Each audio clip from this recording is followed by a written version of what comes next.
এটা কথা আপোনালোকে কি জানে, আমাৰ চকুৰ সন্মুখত দেখা মানুহবোৰ, চকুৰ সন্মুখত দেখা পৃথিৱীখন ধুনীয়া নহয় জানো? এই ধুনীয়া এটা ভ্ৰম, এখন নাটক। প্ৰকৃত পৃথিৱীখন আছে আমাৰ পিছফালে, যিখন আমি দেখা নাই। আমাৰ পিছফালে মানুহখিনি, পিছফালৰ সমাজখন, হয় নহয়? দিনৰ পৃথিৱীখন দেখিবলৈ ভাল, সুন্দৰ। প্ৰকৃত পৃথিৱীখন হৈ গ'ল ৰাতিৰ পৃথিৱীখনে, কাৰণ ৰাতি হৈ গ'ল ভয়াল। সেইকাৰণে সন্মুখৰ ধুনীয়া পৃথিৱীখন, ধুনীয়া মানুহবোৰ এটা ভ্ৰম, এখন নাটক।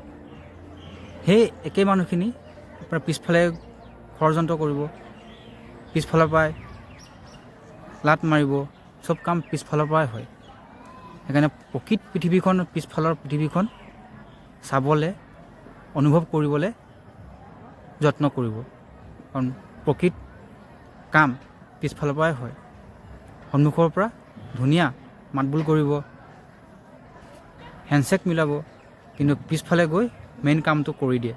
সেইকাৰণে পিছফালৰ প্ৰকৃত পৃথিৱীখন অনুভৱ কৰিবলৈ শিকক।